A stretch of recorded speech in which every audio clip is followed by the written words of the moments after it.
All right. Welcome, everybody. We're so delighted to have you here. My name is Rebecca Deeds, President of Preservation Piedmont. We're pleased to host you tonight for our event, Overlooked Piedmont Architecture, Mid-Century Modern. Before we get started, I'd just like to point out a few technical details. If you have a question for the panelists, please drop it in the chat. At the end of the event, we'll do our best to field some questions from the audience for our panelists to answer. We may not get to all the questions, but please feel free to drop those in the chat for me. And you should be able to select your view on the upper right-hand corner of your screen. There's a view button, and so you can select the sort of view that you would like to have there.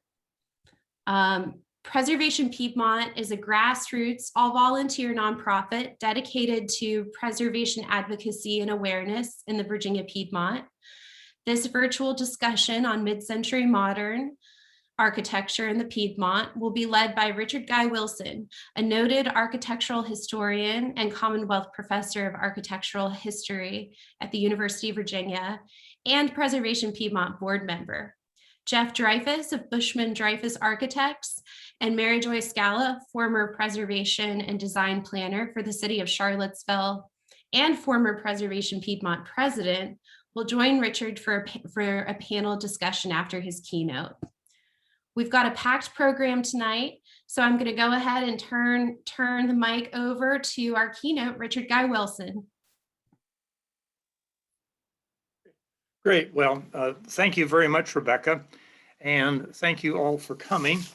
Let me just say that this project here is really a collaborative affair that's gone on for about now, I guess, 6 months, 7 months, something like that. And there have been many individuals that have been involved with it. I really urge you to go to the website, go Preservation Piedmont. There you will see a link to this mid-century modern. And there you will see, excuse me, all the different individuals who've been involved. And there are many that I should thank, well, anyway, I'd be scared that I will, if I thank a bunch of you and don't thank somebody else, and anyway, we got a problem. So anyway, but I do really want to note that Madeline Hawks has been just tremendous. She is the person who's really helped us set up this website. And so I really do thank her. I'm starting off here with this, what is Charlottesville? What is it the way that people see Charlottesville? What is it that they see when they come here? And of course, you know what it is. It's the dome building on the left and so forth. But part of what this story is about here is that there is something else that we really ought to be paying attention to.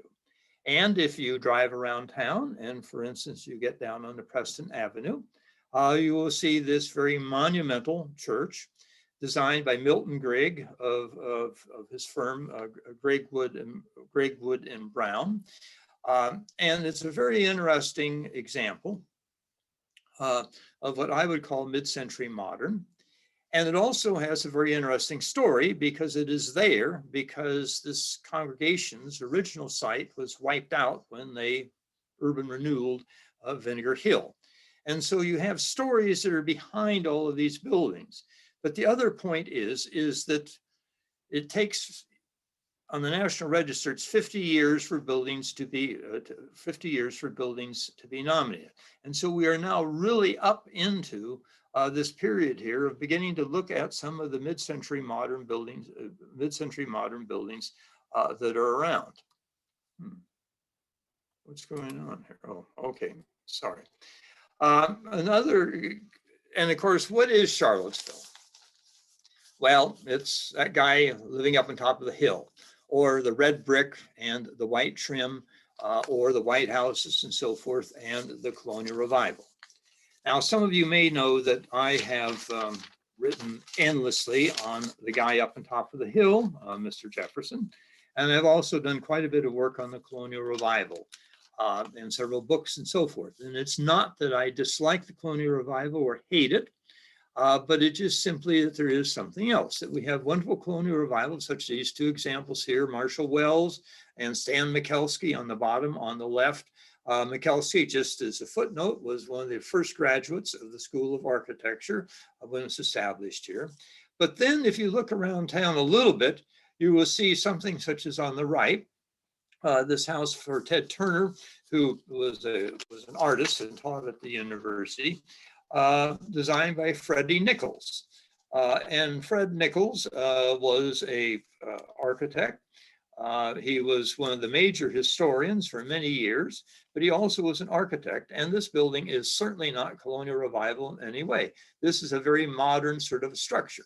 And so that is what we're up to here today, is to try to see what else there is in town and that we might pay attention to. That we do have a wonderful history, but we have another history, or we have other histories that we really ought to be paying attention to. Or go out into the Piedmont and look at some of the different towns. On the main street in Louisa, this wonderful drugstore, very much Art Deco in style with the tile work. And as you can see, the wonderful sign. Or on the right over in Orange, and I'm just showing you a couple of examples from these different cities, but they are all part, all the surrounding counties are part of what we call Preservation Piedmont, but used to be a Pontiac dealer, very much in what you might call a streamlined style. Or here, does anybody want to admit that they've never been into an ABC store here in Virginia? But this is a design that was developed by Carneal and Johnson, a very prominent firm in their time, for ABC stores that were all that were really across the Commonwealth. And what I find very interesting, and of course, as you can see from my slide on the right, that the building has been altered and so forth. And unfortunately, we don't have that wonderful sign that it used to have on the corner. Rather than that, we just have that dinky little thing hanging up there. But what also is really interesting is to notice the tremendous the glass Spock that's along the sides here around the entrance. And this is one of the things in me prowling around to look that I've begun to recognize. And of course, this will be a challenge to all of you. And let me just say that the Preservation Piedmont site for mid-century modern is open to anybody to add buildings to it. And they will be added or put up in time. But that, you know, if you look around a little bit, you can see whether it is on the building on the left, on Harris Street, or downtown on the mall, the same sort of a motif of this glass block. And so this is one of the things, that there is this other heritage of things. It's not just all red brick, that there's another heritage and so forth that maybe is something that we ought to be paying attention to. Another element is to look around, to see what's out there. And I'm sure that almost all of you have driven past this on West Main Street, probably hundreds, if not thousands of times. But if you take a look, or maybe pull up and just sort of glance at it, you'll see that this was originally, of course, it was a food market, but that it has this wonderful Art Deco type of detailing up here in the cornice, and then this sort of, what can you call this? A sort of modernized column and so forth that runs up here, that runs up the side. In other words, that there is the stuff that's very evident, but then there are the things that maybe we need to pay a little attention to. Okay, I'm going to rush through a number of different things here, but just to show some of the different styles that one might see around the Piedmont and some of the examples and so forth. And one of the styles is this so-called Art Deco, also known as the setback style. I should note that the term Art Deco was not invented until 1966. So we're talking about a label that's put on buildings that's much, much earlier, that dates back to the 1920s and 1930s. But it was also known as the setback style, and at the times also was known as the modernist or modernism. And two wonderful examples of this is, of course, the National Guard Armory, and then this wonderful little cemetery memorial building that's on the corner of Market and Mead. And it's just this wonderful little structure that shows this, shows these elements. Or here's another example of Art Deco. And the date is not exact on this, but we think it's about 1932. Like to find out who the designer was, but that has not come up so far. But this building's gone through a number of uses. At one point, it was Levy's, a women's store. But as you can see in the upper portion of it, the bottom has been modified. The upper portion is this wonderful pink granite or marble. And then these wonderful insets of tiles and so forth, with this sort of a peacock that is really taking off. And it's a wonderful thing. But of course, how many people have walked by this and never seen it? Look up. Sometimes you have to look up and to look around to see what is there. Another style that is, we only have a very, very few examples, and please understand, I'm not going to show you every darn building here and every example and so forth. But just to note that another style is this international style, which was extremely popular. It was sort of invented up in New York at the Museum of Modern Art in 1932. And one of the best examples is this house here, the Cole House. Ken Day was the architect of it. And I should note that this is Jeff Dreyfus's house. And this is a wonderful example of international style, the way that you have these flat roofs, this very abstract, the removal of any sort of ornament to it, and that you have the sense of the volume rather than the mass. And very typical with most international style, they were white in color, at least at this point in time. Another example of international style that is a little bit later, and this was designed by probably the best known international architect who worked here in in Charlottesville, a man by the name of Edward Durrell Stone. And Stone was a hot ticket item back in the 30s to 40s. He actually designed the first front for the Museum of Modern Art in New York City. He went on to design the Lincoln Center and the Kennedy Center and so forth. He sort of fell out of favor at the later end of his career because he went back a little bit too much to ornament. And you can see maybe a little bit of this here in this pattern in the glass block. But this is really a wonderful example of sort of a late example, what we call the international style, the Franco House that is out in the Meadowbrook Heights area. Another style that pops up in the 1930s and kept on for a number of years is what's called the Streamlined. And this was sort of a smoothing off and so forth. It has some elements of the international style. But in particular, it seems to have been very, very associated with the new automobile and the sort of the streamlining of automobiles. And we do have down on Preston Avenue a number of examples of this that's left. I'm just using this one right here. And from what can be figured out in this, and I've done some research, but there needs to be more research done, that these designs were really sent out by General Motors in Detroit to the different dealers and so forth. Ford did the same sort of thing, and that you sort of had this stock type of design for, say, the General Motors car buildings, or Fords are a little bit different. But this is a very good example of what we would call the Streamlined. And again, it relates back to this new movement and so forth that is becoming so very, very prominent in American culture. Another wonderful example of a style, we can call this the Miesian style, and it's named for Mies van der Rohe, the very famous German architect who came over to Chicago and did lots and lots of buildings around across the United States. But his was picked up by these architects here who are working for the Sears Roebuck and Company. And this again is on West Main Street. And actually, a number of years ago, this is to be torn down. And I do have to admit personally that I got involved in the preserving this building and said, no, that this is about the only example we have here in town of the Miesian. And thank goodness it's the university that owns it now, the health department, health services and so forth. And it's been wonderfully preserved and shows very much the Miesian type of elements of the exposed excuse me, of the exposed steel frame and the dark color, and then the huge walls of glass.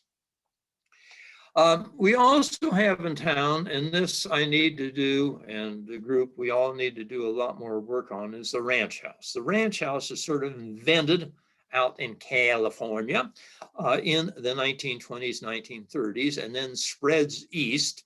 And we do have some very wonderful examples around town. The only ones that I'm going to show you here is this Piedmont faculty housing that again was done by Freddie Nichols in the 1950s, but it's a good example of the ranch.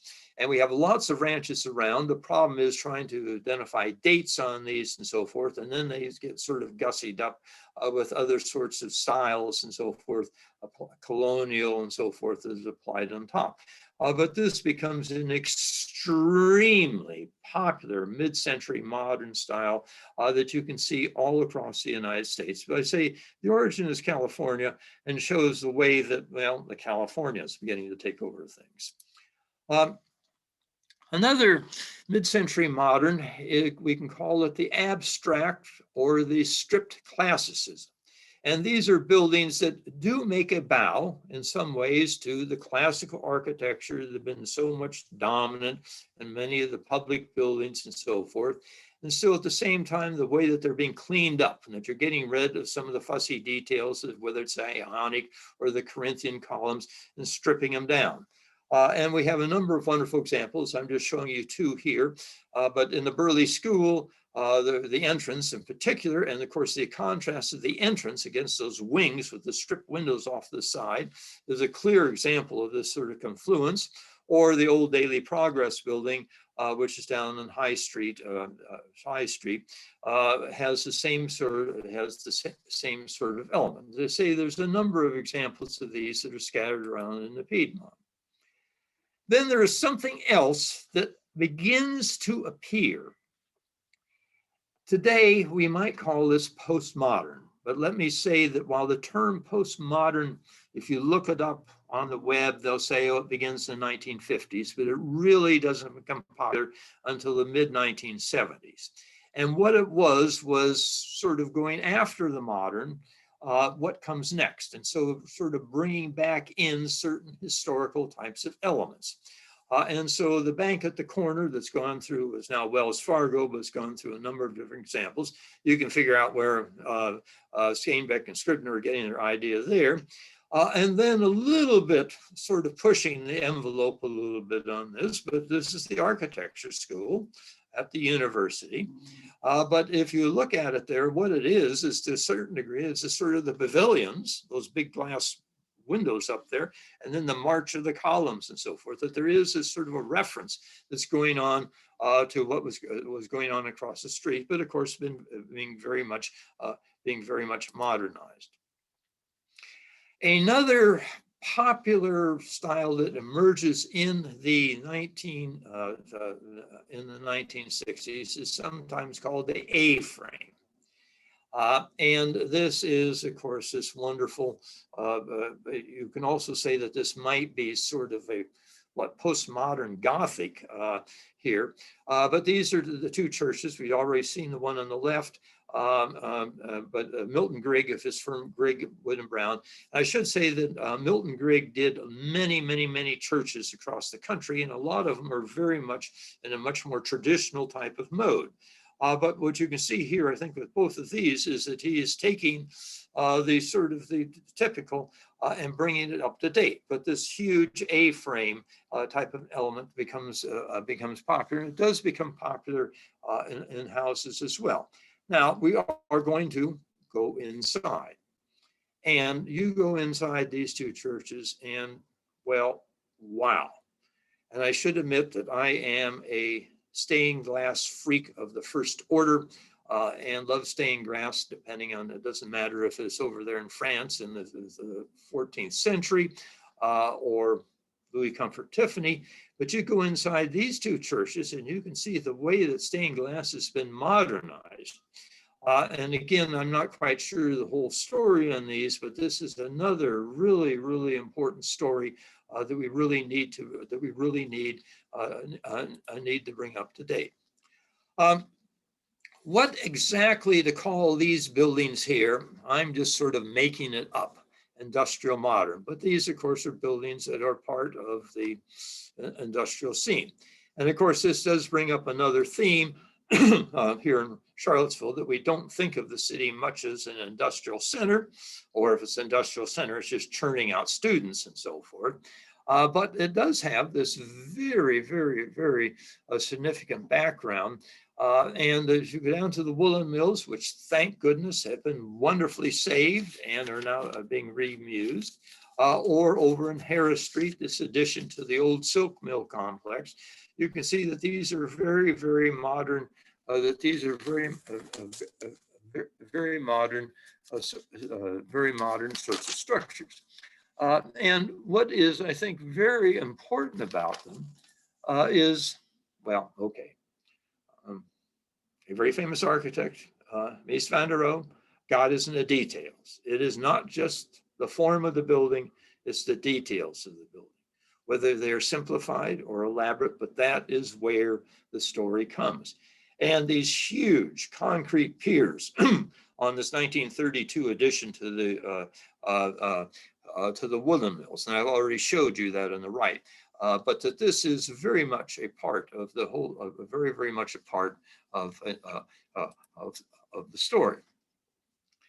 Then there is something else that is, well, anyway, what has happened to the service station or the gas station?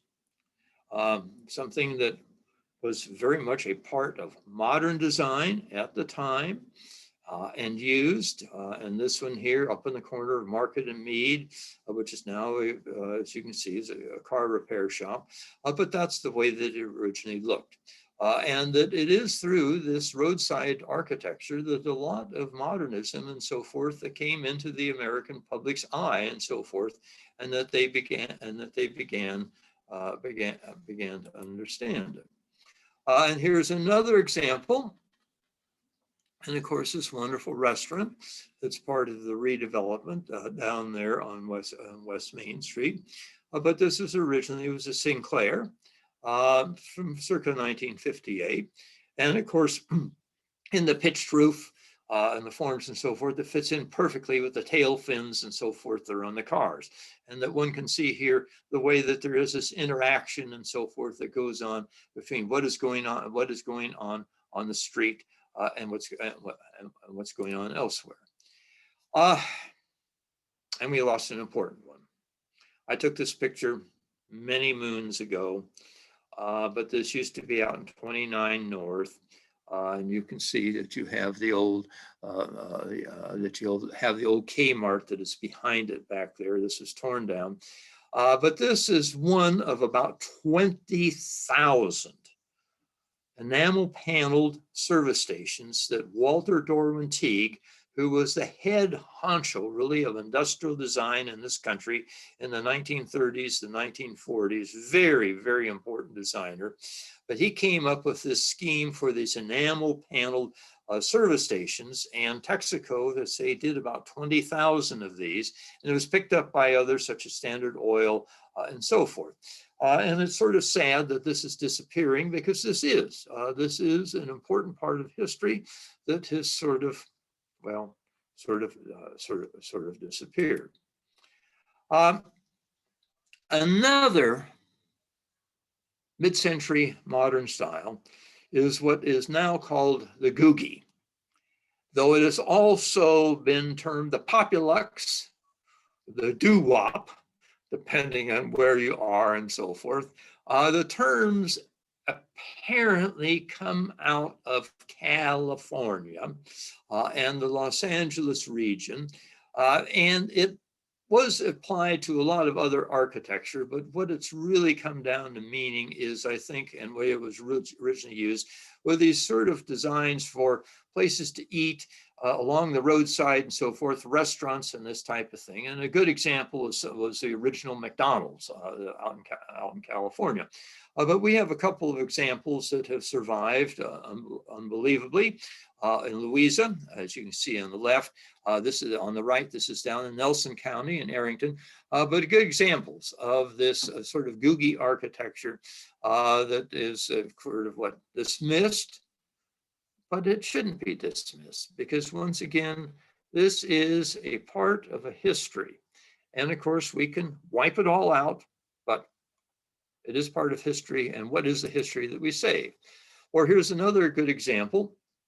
And this building has a very complex history because it was originally opened in 1962, we think, as a dry cleaners. Then, after a couple of years, it became the Duck Inn. And that's a wonderful photograph there on the right that Jeff Werner shared with me. And then it's been taken over by Mel's. But of course, this sort of floppy roof on it and so forth is a perfect example, just a perfect example of this googie architecture. Well, where have they gone? And this is another part of our history of those years that is disappearing. The sign, the one on the very left, is up there in Pantops, but that you used to have, and this is part of the American scene. I know we've passed laws and so forth. You can't have big signs anymore. There's certain signs and certain sizes and so forth. But this was really a part of the American scene. Whether you like it or not, I happen to like it because it said something. It says something really about something about America. And I'm afraid to say that probably that Lucky 7 there on the right, which is down on High Street, is probably going to disappear in the next year or two. And there are a few of these left. I know, but I think an argument can be made that this was really an art that was created. And in case you don't know, there are several museums that show neon art in this country, that it has become a popular collectible. It's a little difficult to collect, but a popular collectible, and was really an American contribution. There's been a wonderful book that's been done on this, actually by a former student, but that this is a part of the American built past that, well, we can't save every damn thing, but we do need to figure out what are some of the things that might be valuable and so forth to look at. And there's a number of these that are around. And I'm not trying to show you all of these, but what I'm trying to make a point is that there is another history here that we need to pay attention to. So in the end, we do have something. So I'm going to open this up now. I'm going to stop the share here, and I'm going to turn this over to Jeff, and for Jeff to take over. Jeff? Thanks, Richard. I appreciate it. Hello, everybody. It's a little odd to see all these names and faces and or names, no faces, but I'm Jeff Dreyfus. I'm a partner with Bushman Dreyfus Architects here in Charlottesville. We've been in business for about 27 years. I would like to talk very briefly my own experience with mid-century modern architecture. I will say right up front, I am not an expert in mid-century modern, mid-century anything, but we as a firm, Bushman Dreyfus, are very interested in adaptive reuse of historic and contributing historic structures. What that means is taking a building of a different period, a different time, and finding a way to make it useful today, useful for who and what we are, how we like to use buildings. So my only real experience, my only real expertise on this panel is having purchased a house that Richard has already shown you that is in the Charlottesville, in the Lewis Mountain Road neighborhood, and a house built in 1934. And what I'd like to do is just demystify a little bit the terror or the burden that some people might feel in purchasing such a structure and what you do with it. What you can see here is this was an article in the 1934 Architectural Forum of the house just before it was completed.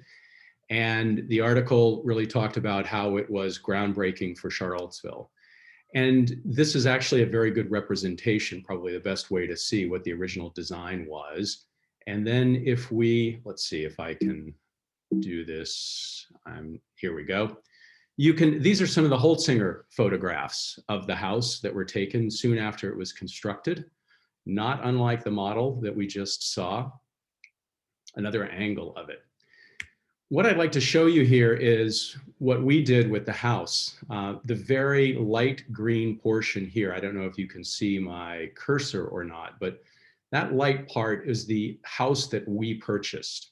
The original house in this area was an outdoor terrace here. The rest of it was indoor. You can see here how we have expanded the house over the course of 4 different phases. First, when we bought the house, we renovated the existing structure. Then we added here, and then we added more in a couple of subsequent phases, getting a front door, a master bedroom on the ground floor, and a porch. All of that's to say that it was a little bit terrifying to take a structure that we knew was relatively unusual for the area and not only modernize it, but modify it. You can see here, this is the house that we bought, and this is the house as it is today. But what we tried to do was to pick up on the character defining elements of the structure as we expanded the building. And that's actually something that we do regardless of the time period as a firm. We look for the character defining elements of the architecture and try to complement them. Whether that's replicating them or not, that's an argument that can be had with preservationists. Whether or not it complements the existing architecture is something that we try to do as a firm. You can see here how the house originally, when we purchased it, this sunroom on the left was actually added in the 1970s. And here we went further with it with a porch. And so you can see here how the house now expands into the landscape. Now we also adding a pool landscape elements on the exterior is important to us, as are the interior architectural elements and how we, in fact, frame the original structure. On the interior, very briefly, you can see here yet another Holtzinger photograph. This was original. There were many stories of the interior having a beautiful mural on the fireplace wall, and that's where we found it. And this is what we found when we bought the house. So already modified and different. You can see the living room then. And here's the living room now. What we attempted to do was to remove elements that were, to really reveal the bones, the original bones of the house, and brighten it up for how we want to live. We didn't make a huge change architecturally in this room other than removing some of the furniture, the curtains, and adding more windows. Another quick view of the sunroom and how we made it useful for ourselves, and then the original kitchen and how we've taken it and made it something that's useful for us. This was actually the only story here is this was a bathroom, and all of the bathrooms in the original house were very small. So we took over it was a bedroom. We took over a bedroom and made it a bathroom. So that's really my story. It's an interesting journey for us to own a house like this. One of the interesting elements was when Mary Joy Scala, who was with the city at the time, asked me, Jeff, what would you all think about listing your house as a protected structure within the city of Charlottesville? And as an architect, I should have probably thought that was a great idea, but it actually terrorized me because I thought, I'm going to have to go to other people and ask permission to do what we want to do to this house. It's an important element for structures that need to be maintained. But for us, it was really trying to do the right thing for the house and for ourselves and take it further forward into the next century. So that's my quick take on it. I would encourage everybody not to be scared of taking an old house, making it yours. And with that, I will turn it over to Mary Joy.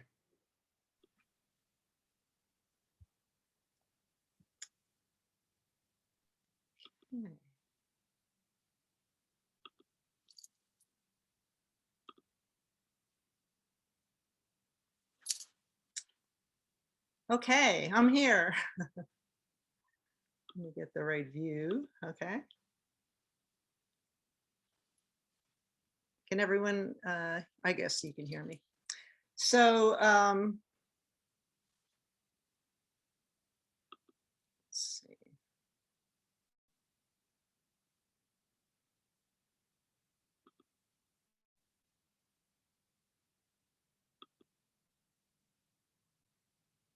Okay, so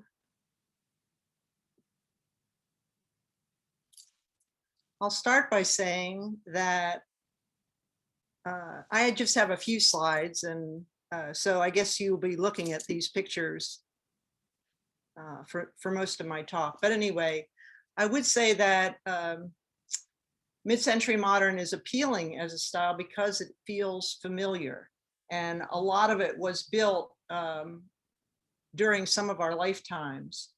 It's also fun, quirky, and approachable. The style often evokes ranch houses and fast food restaurants, as Richard pointed out, but also includes buildings that are as elegant and substantial as older historic styles, such as the Zion Union Baptist Church that you saw on Preston Avenue and the Armory downtown. All architectural styles are interesting because they tell us stories about a place's history and often parallel broader social, cultural, economic, and political developments. For example, the sleek and car-friendly Barracks Road Shopping Center was built in 1957, around the same time that the Route 250 bypass was under construction. Downtown was in decline economically, and the suburbs were growing in popularity. In terms of historic designations, people are surprised that mid-century buildings are considered historic, but 50 years is generally the cutoff. The same preservation criteria would apply to mid-century buildings as other historic structures to judge their significance, such as, is it important architecturally, historically, culturally? Would it be associated with a known architect or other person or event? What would be the effect of its demolition on the streetscape and the historic district? With mid-century buildings, we also need to consider if the building is durable and made of durable and sustainable materials, which is a real asset of the older historic buildings, but not necessarily of the newer ones. Preservation Piedmont is trying to raise awareness about mid-century modern. Before the pandemic, Preservation Piedmont hosted a pop-up tour of the Edward Durrell stone designed Frankel House that Richard showed you a photo of. And that was perhaps not an obvious choice for a historic building tour, but it was very well received. And I hope that Preservation Piedmont will do similar tours in the future. Preservation Piedmont also has the mid-century modern website or database on its website, and drawing attention to the style may cause us to notice buildings or even seek them out as we travel around town on our efforts. So the database also helps document mid-century modern buildings that have been lost. And the gist of my talk will be, about preserving historic mid-century modern buildings. And the photos you've been looking at, there was an article in The Hook back in 2004 that discussed former Preservation Piedmont board member Christine Madrid French's interest in architecture of the recent past. At that time, she was president of the Recent Past Preservation Network. And the article had these great photos that were intended, I think, to help us view these buildings in a different perspective. So this slide shows the former Gallery Court Motel on Emmett Street at the top left there, where Martin Luther King stayed in 1963. And that building has sat empty since there was a fire there in 2017. The Holiday Inn on the top right is on 29 North, and it has been heavily remodeled on the exterior since this photo was published. On Pantops Mountain, the Town and Country Motel, which you see there, is now demolished. And let's see, the next slide would show the Town and Country restaurant on the left there, which is now a Kia dealership, although it's had its dome removed. And both the restaurant and the motel were designed by Stanislaw Mikulski, who, as Richard mentioned, was a prolific local architect. The circular domed former National Bank building at Barracks Road Shopping Center, designed by Stanback and Scribner in 1965, is still viable as a Wells Fargo branch bank. And currently protected mid-century buildings, and by protected, I mean when someone requests demolition, permission to demolish, that a public review and approval process is required. So currently protected mid-century buildings are located within the city's local historic districts, and particularly downtown on West Main. The downtown ADC district contains the Downtown Pedestrian Mall, which is now 50 years old. It was designed in 1971 by Lawrence Halprin, and it was an attempt to revive the downtown economy at the time.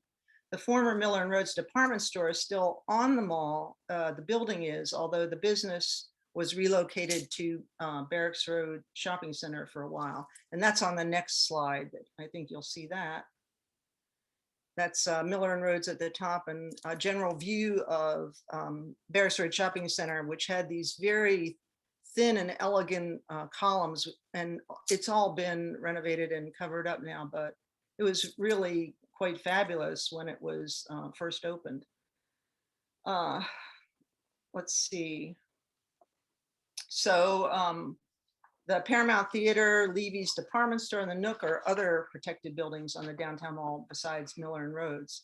On West Main Street, which is in the 1930s, at the start of the mid-century period, it boasted 12 service stations and 6 car dealers. And there are additional examples of mid-century modern on West Main Street that are protected by the local district there. Main Street Market was built in 1941, and it's now known for Feast and the Orzo restaurant, but it was formerly McGregor Motors, which was a Lincoln Mercury dealership. Also, Little Star, Oakhart Social, Eloise, and Shenanigans are all former mid-century auto-related businesses. In addition, a few other mid-century modern buildings not in local historic districts are designated as individually protected properties, and that would include that Wells Fargo Bank at Barracks Road, and also Cardinal Hall on Preston Avenue, which was a former Coca-Cola bottling plant. Buildings not protected would be UVA-owned buildings, such as U-Haul, the Cavalier Inn, which are outside the city's jurisdiction, and Albemarle and other surrounding counties have no regulations to protect historic resources. And I would note that a lot of mid-century modern buildings were built along highways, which are actually entrance corridors and not historic districts. So in entrance corridors, design review is required, but the buildings aren't protected from demolition like they are in a local historic district. If we want to consider how to best protect mid-century modern buildings going forward, really, community sentiment is the key.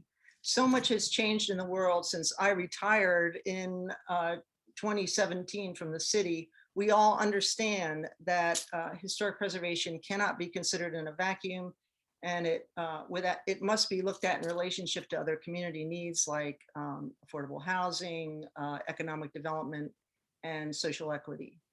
And preservation is a strategy to keep the things that we cherish as a community while allowing new buildings to be built. And my final slide shows a perfect example, which is Jeff Dreyfus's project on West Main Street that incorporated the beloved Blue Moon Diner, which was built in 1949 in front of a much older 19th century dwelling. And so this design incorporated the Blue Moon Diner, those two 19th century dwellings into the total mixed use design. And I think that old and new buildings together create a complex and interesting city. Try to imagine West Main Street without the low density mid-century modern buildings like the Stacy Hall and West Main Market and Mel's Diner. So, and these buildings and the people and businesses that enliven them are really needed to tell the story of Charlottesville. That's all I have. Thank you.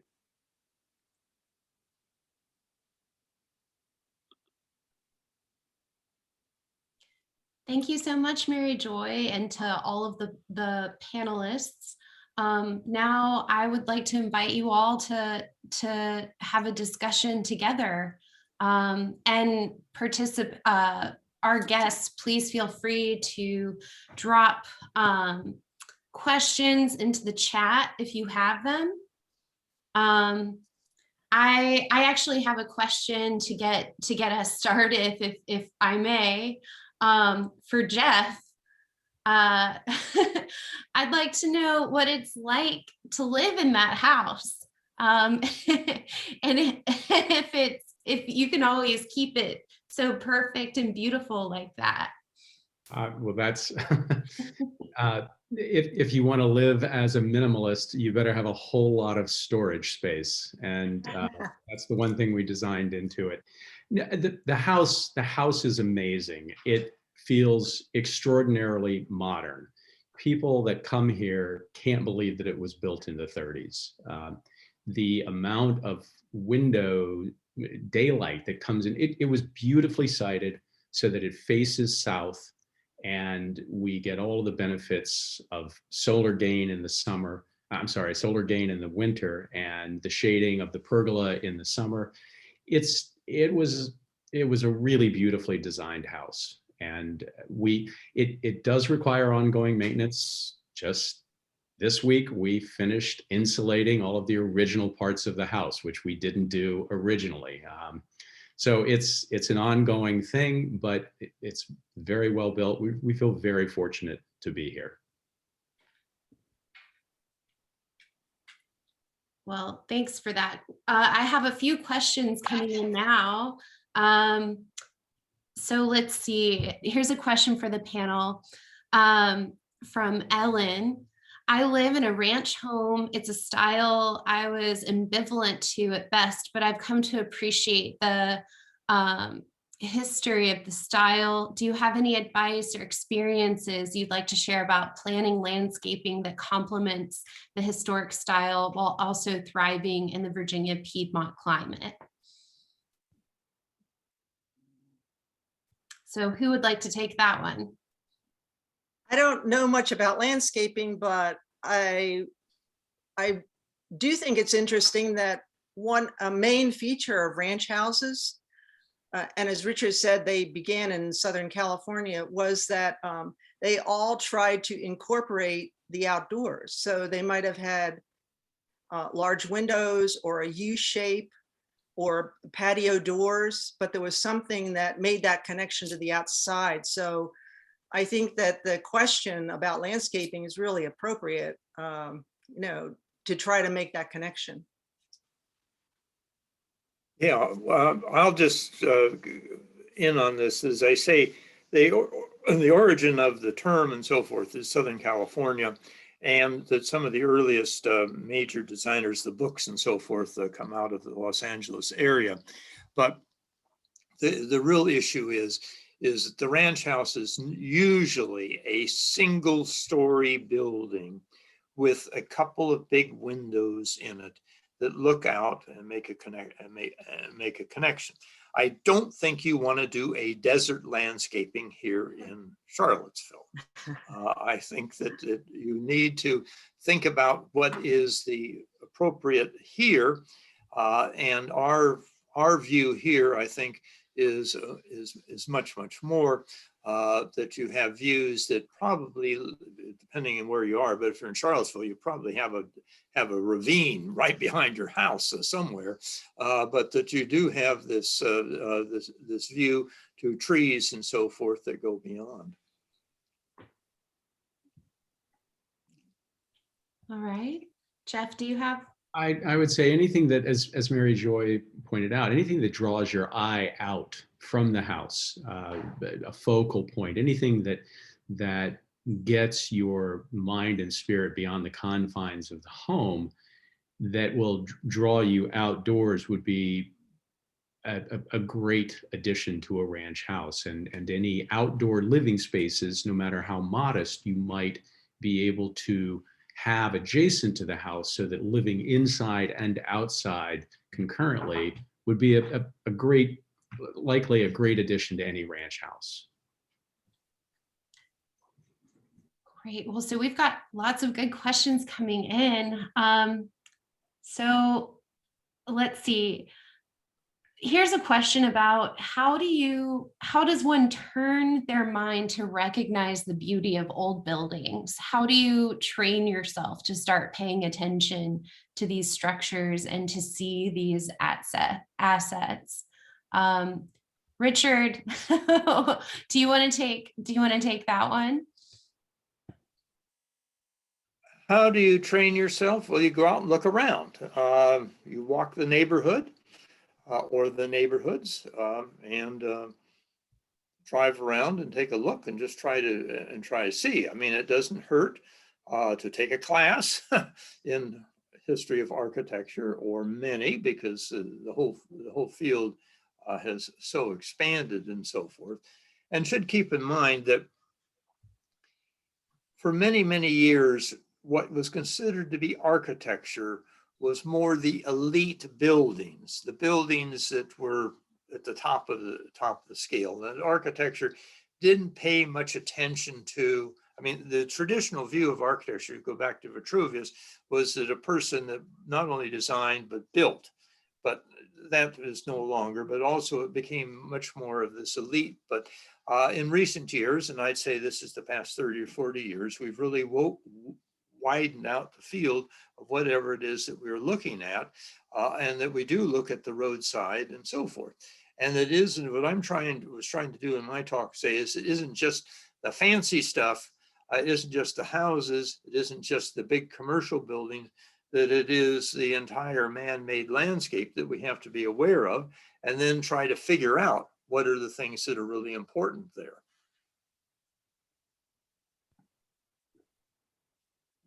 I think that learning about styles is a good way to start. And the Virginia Department of Historic Resources website has links to 2 really good publications.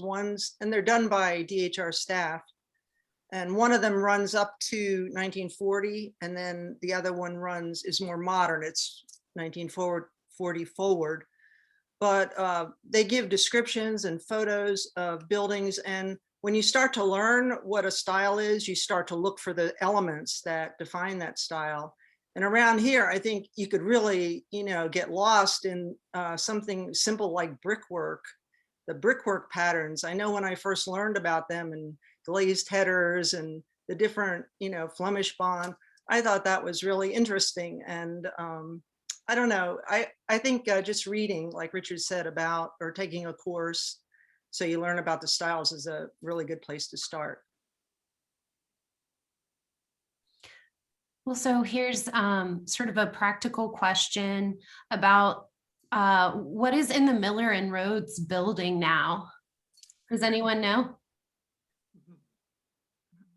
Corin Capshaw had offices there for a long time, but I don't think he's there anymore. I'm not sure. I don't know what's there. I think that the paper retail place is still open, but the clothing store has closed with the pandemic. But upstairs, I think it's just all offices, but I'm not sure who. Yeah, it used to be Red Light Management. I'm not sure if they're still there or not. Someone in the messages said that they're still there. So here's another question for Mary Joy. What oversight is there for buildings in National Historic Districts within Charlottesville that are not one of the city's major design control districts? There's really no regulations imposed on National Register or, state register districts unless the person that owns the property wants to apply for tax credits. If they're doing renovations and rehabilitations and they want to apply for tax credits, then they have to follow certain guidelines. But other than that, there's really no restrictions. I live in a National Register district, Fry Spring, and I enjoy the houses all around me, although my house is not old. It's not even mid-century. Well, so let's see. I have a few more questions in here. Okay,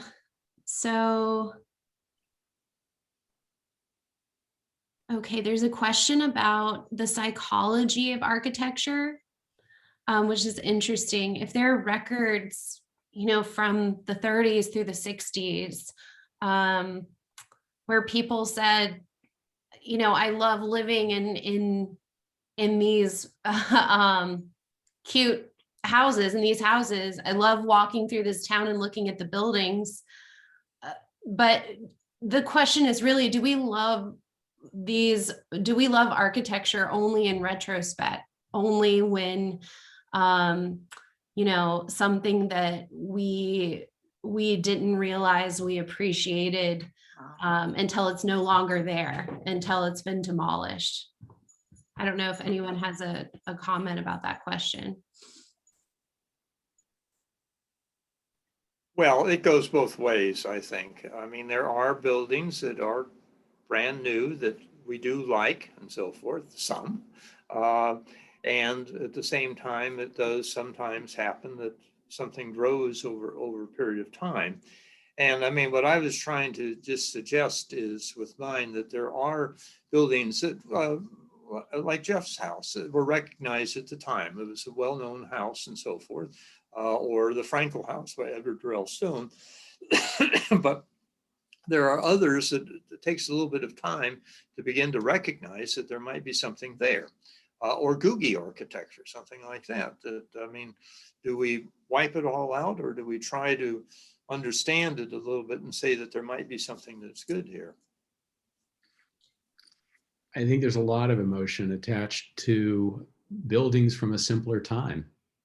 I think we all have a great deal of nostalgia for, whether we lived them or not, the belief that times were a little bit easier before we got here, and the architecture that is associated with those times, the bungalows, the neighborhoods of the bungalows, and when America was really booming, there's a lot of emotional attachment to the idea of what that time period was, and we all long for them because we can't have them now. So it's tied up with a lot of things, and it's not just the architecture, but it's what the architecture represents and the time that the architecture represents. So let's do, Mary Joy, sorry to interrupt. I was just going to say that it depends too on our relationship with the building. Like if you spend a lot of time in a building, a store, a church, your own home, I think you're obviously more attached to that building. It holds stories for you. So it just depends on that. Well, so I think we've got time for one more, or we're about out of time, but this is a good one. Most people outside of architecture speak about design in terms of styles, while most contemporary architectural disciplines stress the programmatic and systematic considerations of design. How does an architect reconcile the desires of a client who seeks a specific cosmetic look without the architect becoming simple architectural stylist. I'll leave that to Jeff. Yeah, thanks, guys. The key is to really understand. Obviously, you have to understand the client's program, but you also need to try to understand what's driving the client's aesthetic requests. What's behind it? Why do you like that style? And what is it about that style that means something to you, so that we can take those deeper meanings and imbue them into the overall design, not just apply it to the exterior of the building. If it's a series of discrete spaces, then that's very different from an open plan and how that gets expressed on the exterior of the building. So it's not simply a question of style. It's a question of what are your needs, both emotional and physical. And if we can try to understand their emotional requirements, then I think we can start to get at a better, truer aesthetic than simply applying something to the face of a building so that it looks like something. Well, so I would love to I'm sorry we couldn't get to all the questions. We're running out of time, but maybe each of our panelists can give a closing, word, maybe starting with Richard. Well, I want to say that thank you all for coming. And the point of all of this is, as I tried to say in the beginning, that Charlottesville and the Piedmont area, that we have a lot of different things here, and that they're wonderful, and that the older buildings that date from whose time, or the so-called Victorian buildings, or the arts and crafts bungalows, so forth, those are all very much apart, but also that there's a more recent stuff, and that we need to be taking a look at that and trying to figure out, well, which ones of these, we can't save every damn thing, but what are the things that we might be thinking about, and they keep the built American history, but American history broad, rather than just narrowing it down and wiping out things and so forth.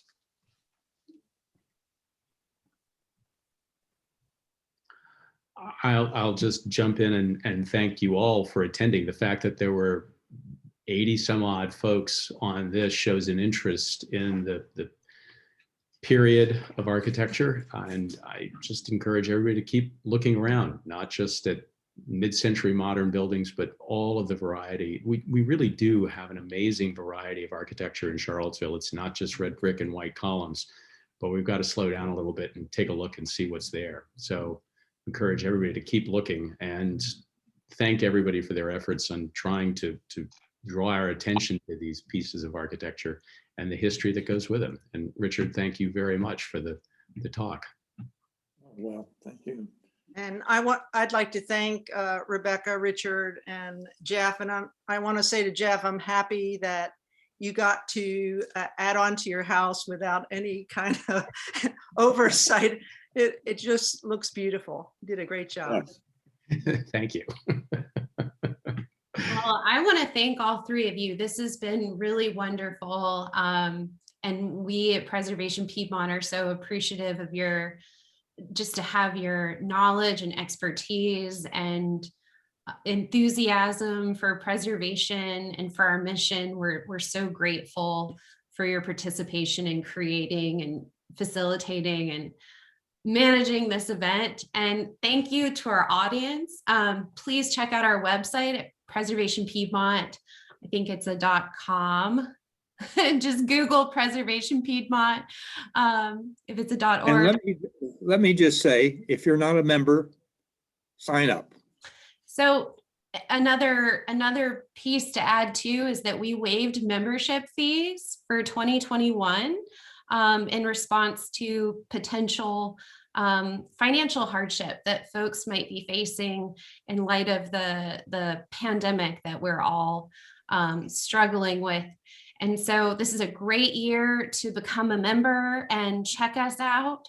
and see if you want to be more involved with Preservation Piedmont. So sign up, sign up to join us today, and we look forward to seeing you for more programs this year. Thanks, everybody.